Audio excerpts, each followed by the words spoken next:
Hello, hello! Welcome back, YouTube, to the Lorethrough episode 115, and we find ourselves here on the hidden path to the Halig Tree. And it sure is, well, blizzarding out here. We have a ghost. Let's see what he has to say. Show me the path, O gentle lights, the promised path to the Halig Tree. Fascinating. And we have this kind of meandering path that isn't very well defined, but there are a few textures on the ground kind of indicating a path, and there's little lights along the way. And they can be a start to our journey. Now, where is it?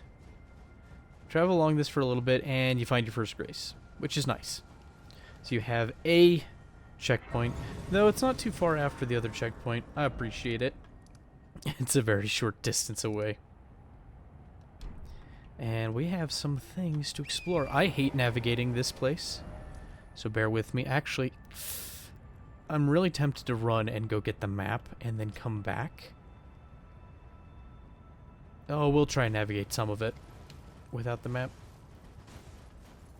I feel like what we're looking for, though, is ish over here.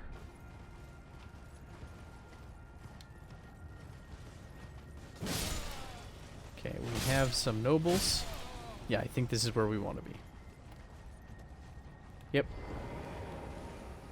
So we have a gladiator here, but he has rot for some reason. Did I aim punch him? It looked like he missed. But we're using the Helfin Steeple. And it's a pretty good greatsword if you're going mostly intelligence. It's a wonderful choice. And we get the Rotten Battle Hammer and the Rotten Duelist Helm.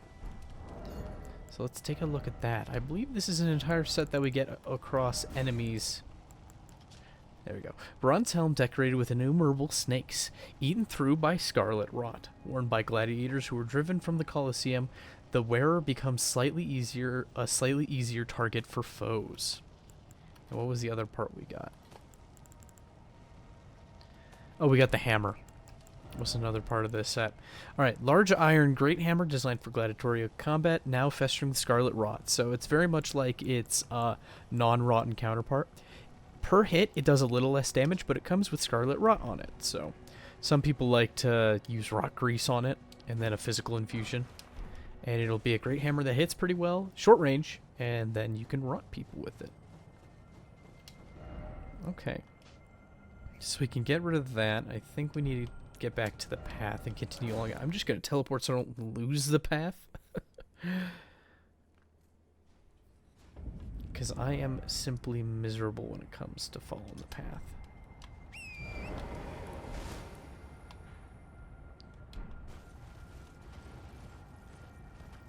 Off in this direction.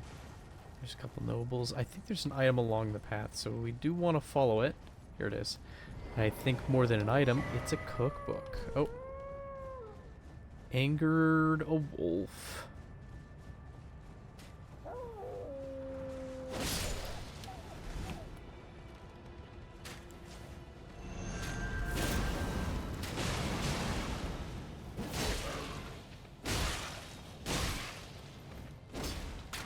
Now.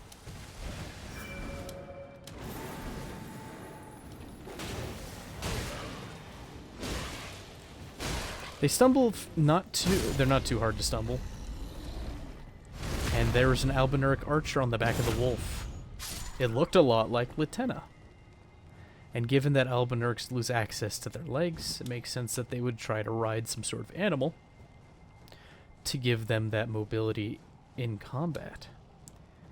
The younger Albinaurics, they can do cartwheels and stuff, but they've bloated faces and they've lost access to their tongues, so give and take, I suppose. Yeah, so you're supposed to follow the lights for the most part. And it will eventually guide you in the right direction. It's not the fastest way by any means, but it is a way to go. And there's stuff that moves around in here. Oh, there's a troll. Oh, here's the thing that I was just talking about.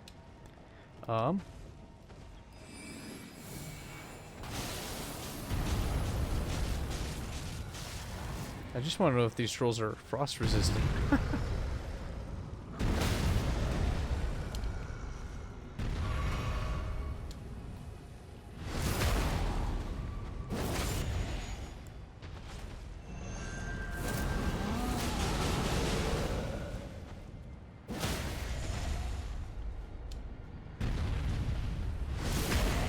She's got so much health.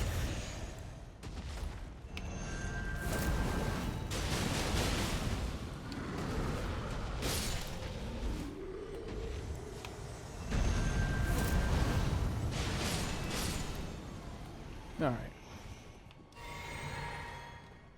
Now that that is dealt with, oh, we have...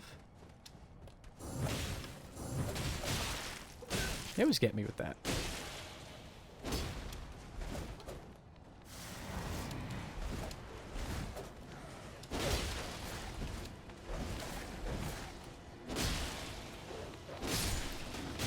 Ooh.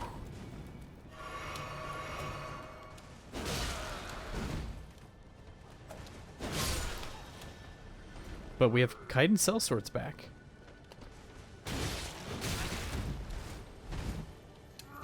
Complete with their shoulder checks. And their roars. And their frozen raisins.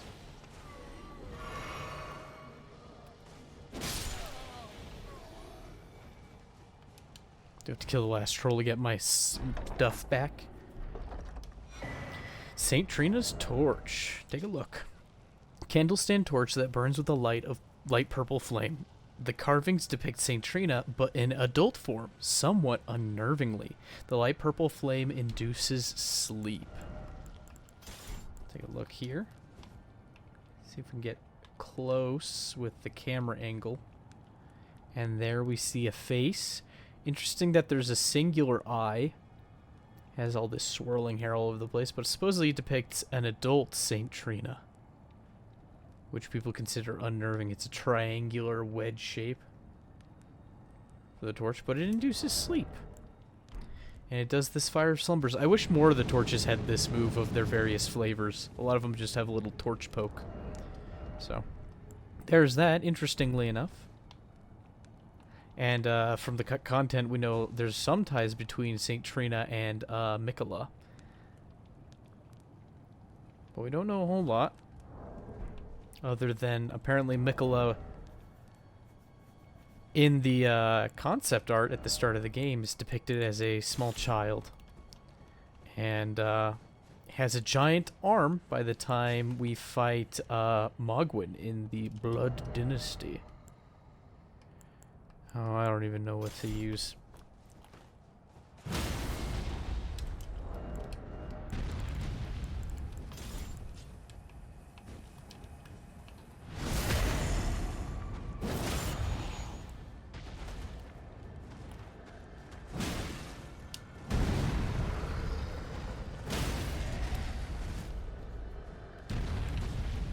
Taking down the troll because I want my stuff back.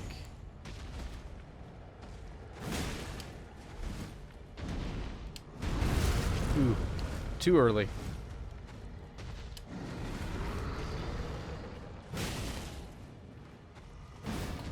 Oh, I was robbed.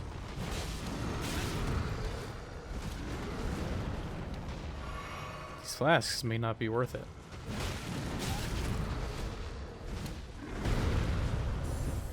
Wrong thing.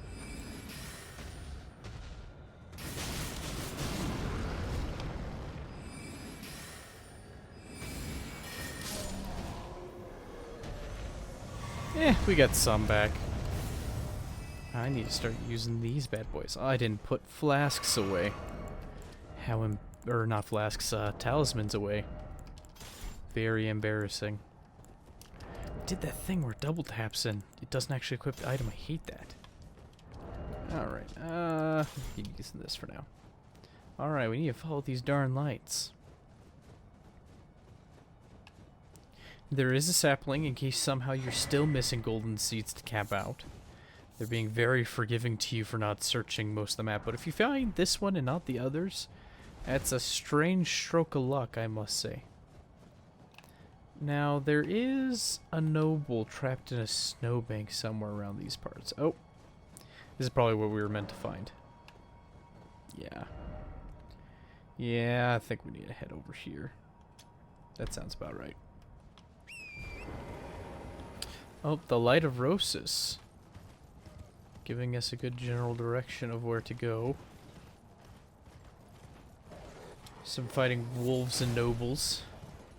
None of our business. Oh, shucks.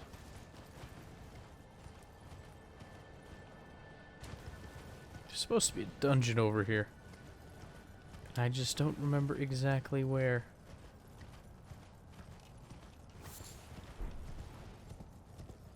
Here it is. Okay, good.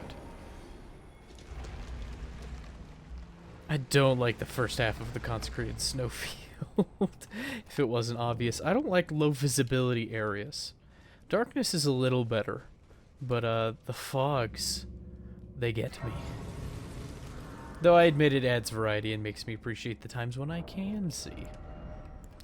So, likely by design.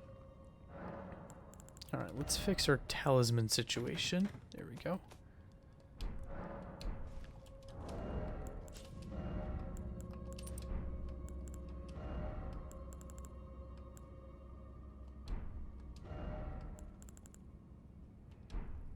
I feel like kind of like using the Wing of Astel. Let's do that. That sounds like fun.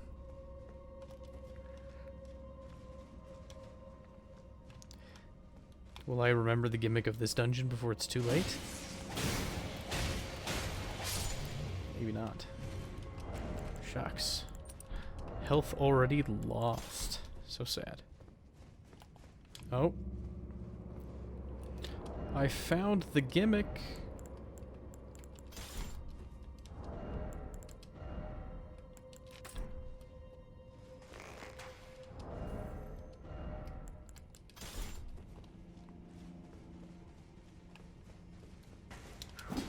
At least one of the gimmicks.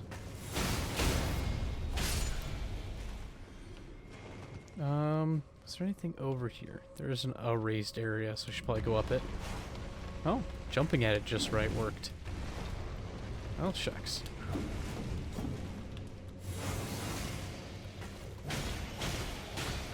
So fast.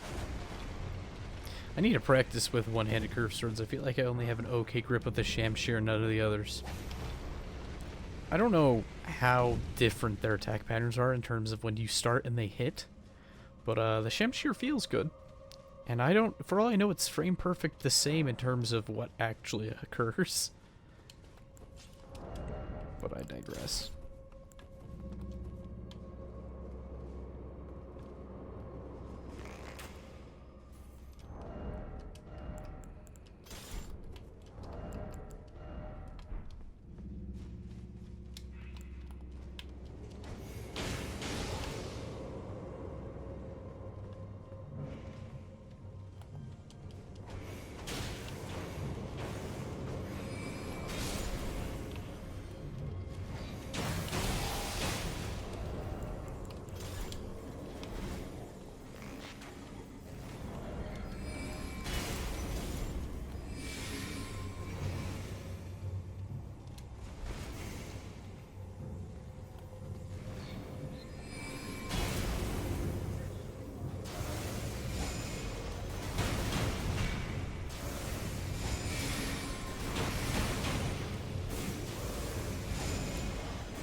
Let me have that crit.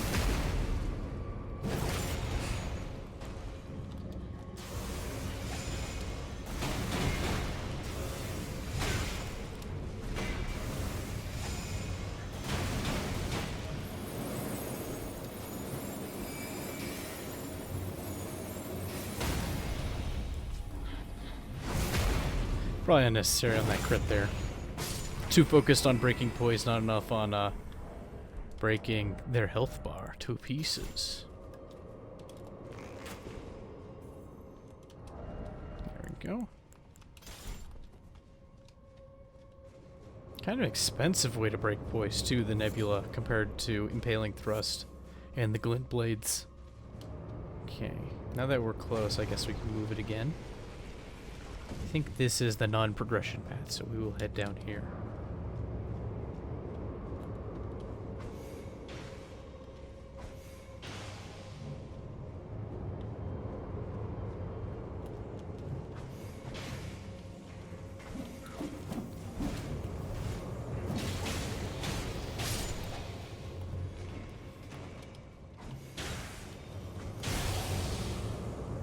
Where are the others? I thought there was more imps in here. I guess I knocked them down poorly.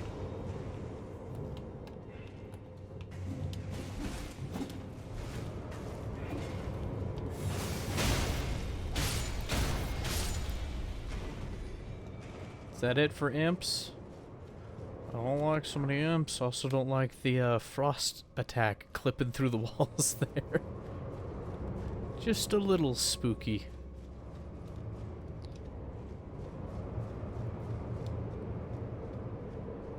Okay.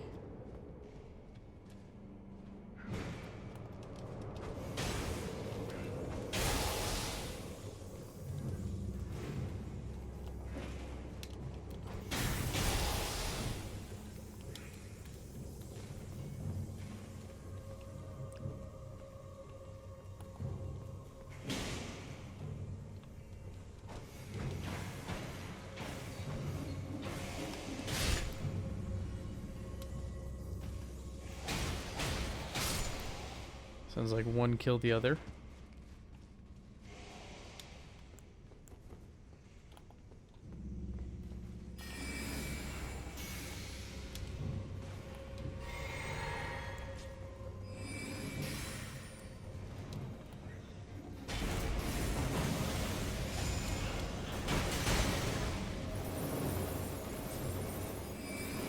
Killing my own frame rate, because that's what we do here. Aw, shucks.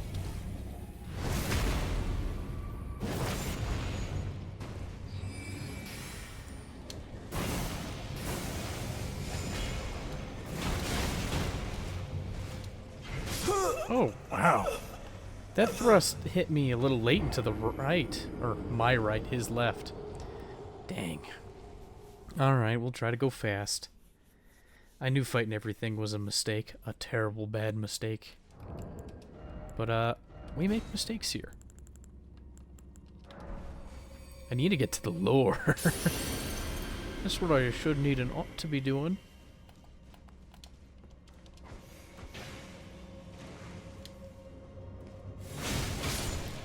There we go.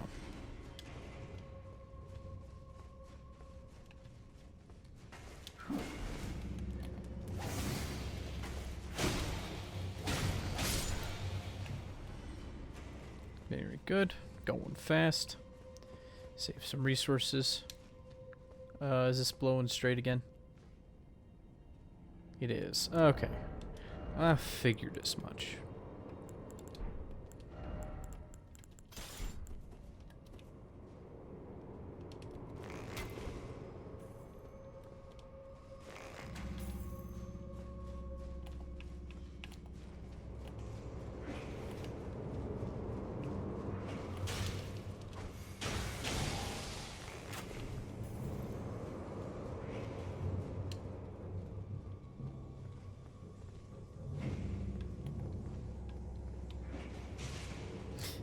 Probably the lame way of killing him. This isn't faster at all.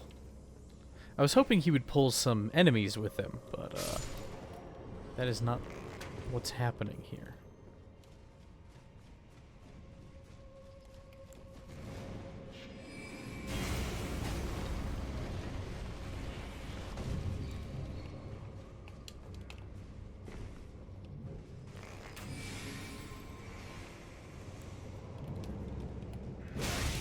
Shucks.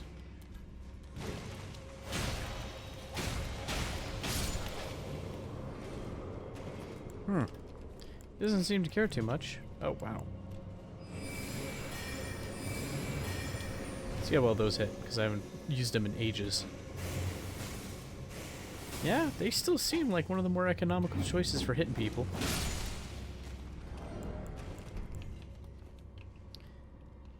By a long shot. Okay, I'm trying to remember what's in this room up here. Well, besides the gargoyle. You know what? We're gonna be bad.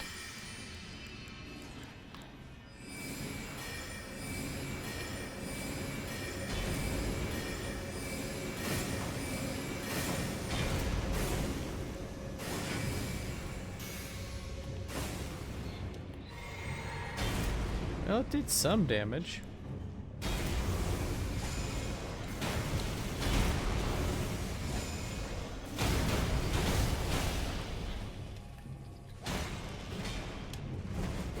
Oh, it does a second spin.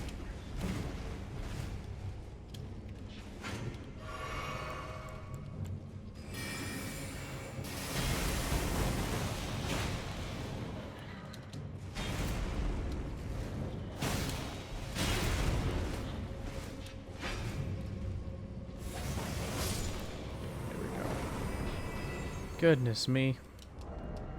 Wasting all this time. But now we get our money back. We get an imp elder head. Which has all these imp heads, they have the same descriptions as each other. That's why I haven't been worrying too much about farming them. Oh, where are they though? Where are the imp heads? So we just got the imp head elder. Yeah. And it just says resembling elder, it holds trace amounts of arcane knowledge. Gives you 2 points arcane. That's what all the imp heads do. They give you 2 points in a stat, and they're kind of heavy. They have okay poise. I don't know about the poise to weight ratio, but I think I have a baddie in here that I'd rather not deal with normally. Question is, do they have a friend lurking in the corner? Because that's something they would do.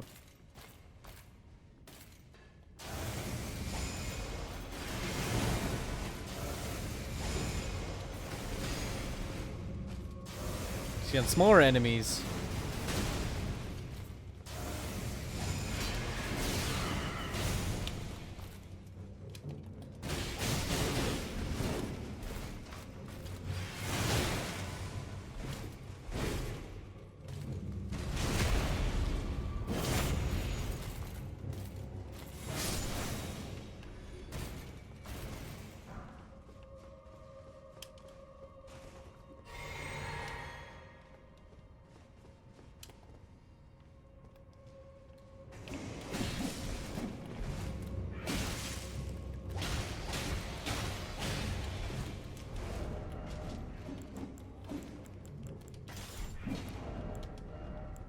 I have a silly idea.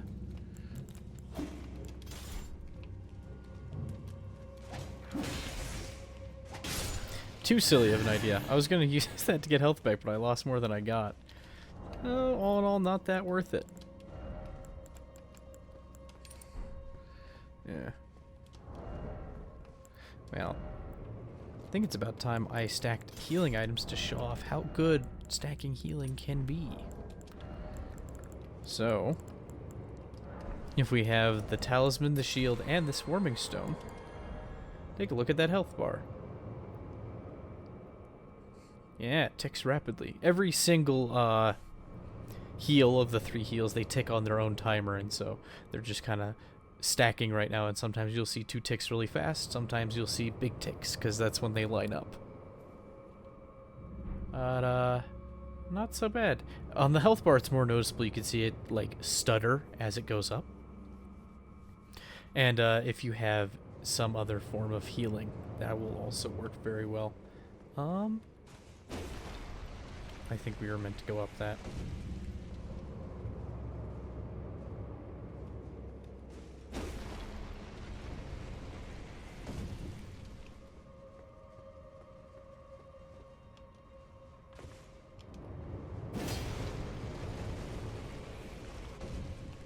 Any imps up here?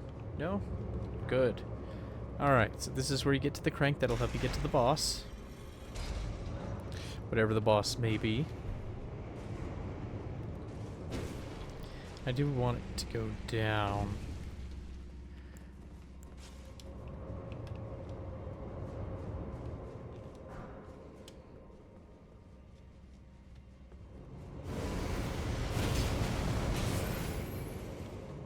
Oh yeah, that heals us as well.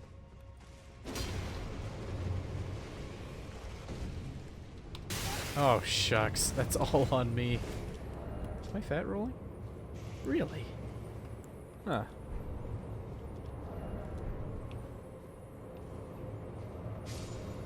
Got one of them.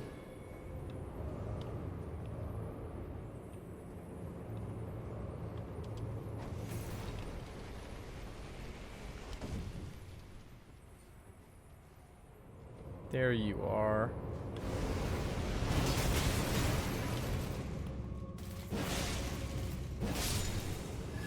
And they dropped their gauntlets and their chest piece and a halo scythe.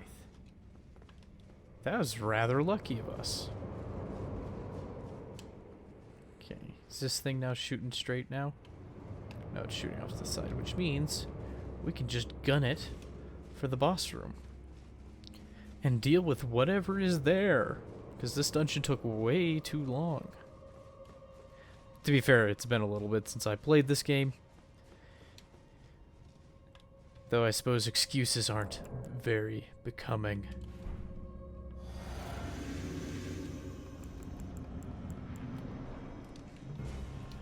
Ah, Putrid Graveworn Duelist. Meet Black Flame Monk Amon.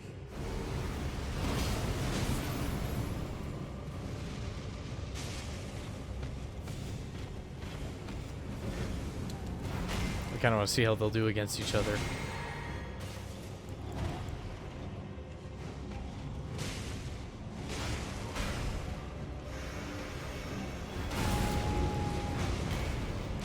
Just with a little assistance from us.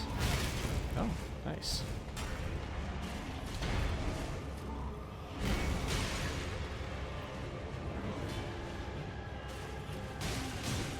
Get him, Amon. I don't think he's gonna do well enough.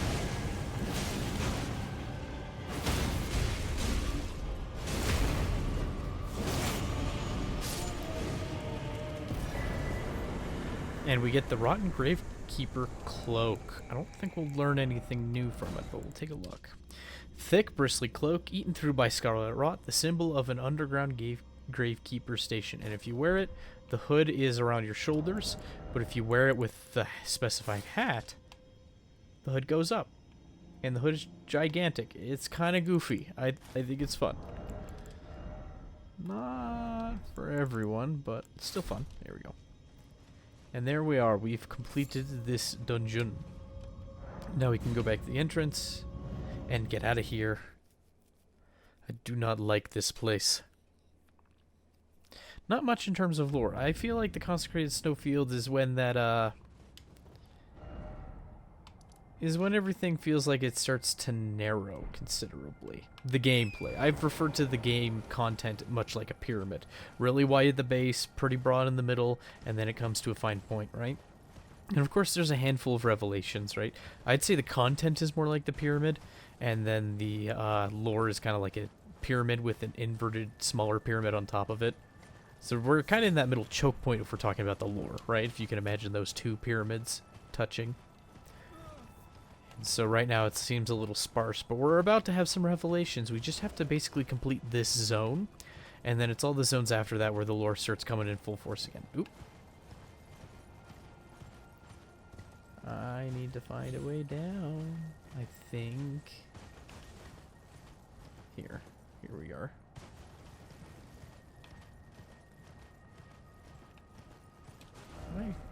No, I'm traveling the path for the most part. Means we should see it soon. I guess if I overshoot, it'll be easier to find what I'm looking for. Yeah, here we are. Because once you get to this middle area, it clears up. In fact, while I'm over here, I'm just going to grab the map. You can't stop me.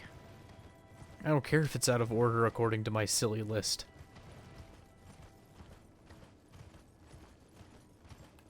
Alright, we'll grab this. Consecrated Snowfield. There we go. So we basically wandered around here and then beelined it. I think we went this way and then went down the cliffs and then over, and now we're going to head over here-ish next. But as you can see, we missed a swath over here. There's a thingamagoo up here. Lots of things to deal with. Yeah, in fact, that's one of the things I want to deal with next. along with that. And now let's look at the map's actual description. Consecrated snowfield and environs. The route through this land, across east to west by a frozen river, leads to Miquella's Halig Tree. This is the path taken by those unchosen, though it is a trial all the same. So I think it's referring to those unchosen by Grace. Because we've already seen Albinaurics on the way. We've seen a handful of nobles and trolls. It seems that those who aren't picked by Grace may be in this direction. So we'll try to keep an eye out for the others that could possibly be here. Misbegotten, Omen, we already mentioned Albinaurics. Could be demi-humans, though I suppose demi-humans did commingle. Alright. Under Grace, under the Golden Order, according to Kenneth Hyde. Okay, I think that's it for today, episode 115, cutting it off on time, approximately. Next time, though, we're going to go deal with that caravan at nighttime, because there is a secret boss. So tune in next time, episode 116, where we will do that. Thank you, and goodbye.